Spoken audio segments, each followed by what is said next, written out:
For those new to this channel, one thing to note is that I do not make price predictions.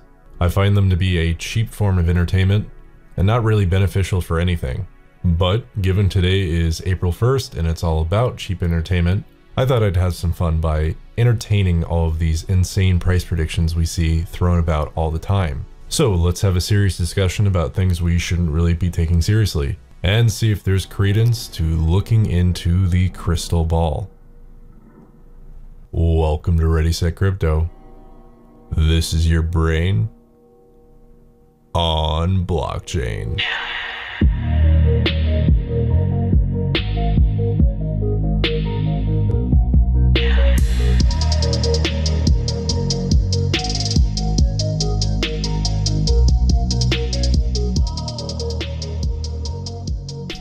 So in this video, let's entertain some of the price predictions and opinions and try to derive some sort of conclusion based off of them. Right out of the gate, one of the more flavorful opinions is that Bitcoin won't survive. It's no secret that the oldest cryptocurrency has governance problems. It's slow and it's not really fast or capable of adapting to new standards. There aren't easy solutions for a lot of the problems that Bitcoin faces, and even scaling solutions like Lightning Network aren't a guarantee that we'll see mainstream widespread usage. Again, because Bitcoin lacks central governance, in turn, it lacks the ability to adapt to the marketplace. But I think there's very few who cling to the idea and the notion that Bitcoin will be going to zero anytime soon. Even the biggest skeptics have to realize or recognize that even at 10 years old, Bitcoin still dominates the industry. We're 10 years into an experiment that is just barely scratching the surface of its potential. One such potential is that of digital gold. Because of that, there's a pretty popular opinion that the catalyst of seeing Bitcoin rise from $4,000 to $1 million per coin will be central banks. What happens if central banks start to accumulate Bitcoin? Imagine the US Federal Reserve or the European Central Bank moving into the cryptocurrency space, stacking Bitcoin. That could certainly start to drive demand. And perhaps central banks adopting crypto is a little too far-fetched at this point, but I think another real catalyst for growth will come in the form of regulators and common sense legislation around the world. As the world teeters on the brink of another economic collapse, cryptocurrency, which is deflationary by design, is starting to look like a compelling alternative. But if we're just talking about short-term predictions, another one that I see making the rounds is 10,000 per Bitcoin by the end of this year. 10,000 in a lot of ways represents a psychological number, something we have to get beyond in order to start feeling like we're in a bull market again. BTC hitting 10,000 would certainly represent that we're back on track to see higher highs, a more volatile market again, and hopefully if we're hitting it in Q4, that means we've had several months of measured sustainable growth instead of the unsustainable parabolic moves we saw in 2017. I think if we can have a market that is more rational and driven by a more rational capital formation vehicle in the form of STOs, then the speculative value of the market would still be there, but it would be more measured, and overall we'd see a more mature market. But everybody likes to draw their trend lines, and everybody likes to extrapolate out. Why hope for $10,000 a Bitcoin when you can just as easily hope for $500,000 or $1 million per Bitcoin?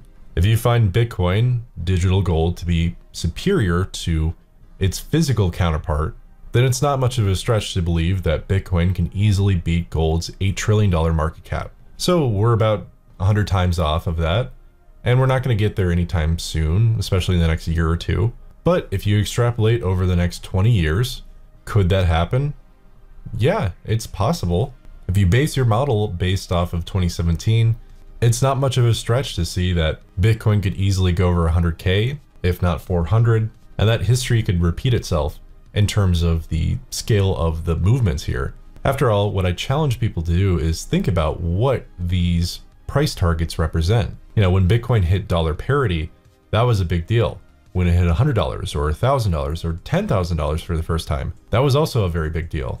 If Bitcoin can start to replicate or surpass these traditional means and methods of value store, such as gold, that should really cement its place in the public's consciousness as it relates to a legitimate and functional asset class. So in a way, the price is a self-fulfilling prophecy. The more that people buy in, the more legitimate that Bitcoin becomes, and the more that people start to pay attention to this space. This also segues quite nicely into another prediction I'm seeing making the rounds right now.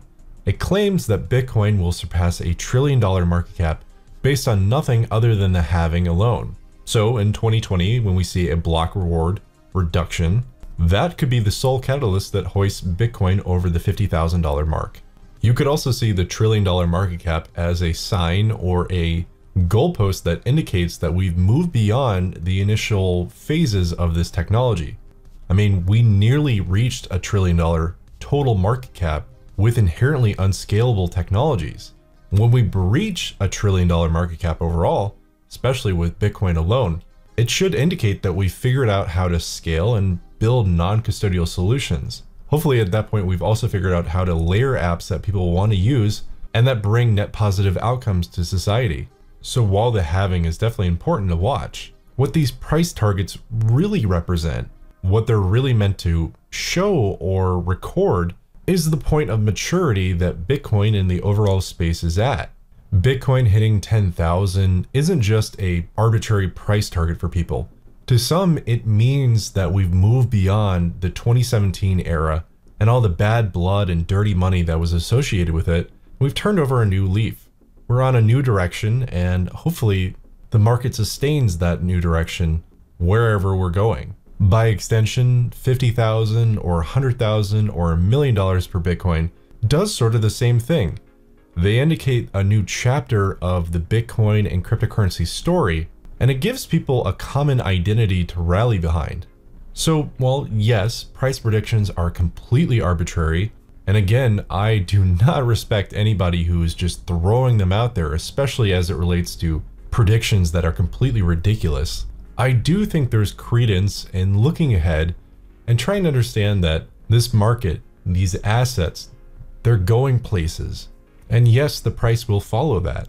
It's up to us to set our expectations accordingly and to work to make sure that we earn those price targets. Certainly, I'm looking forward to a new crypto spring and getting back to seeing just what we can change with this technology. I think the world's in a very interesting place right now, and I think crypto has a part to play. What that looks like and what the prices will look like are yet to be determined, but I don't think it's foolish to stay hopeful. So what do you guys think? What's going to happen over the next 10 years? Where's Bitcoin's price going to be? Let's discuss in the comments below. Thanks for watching, and I'll see you in the next one. Cheers.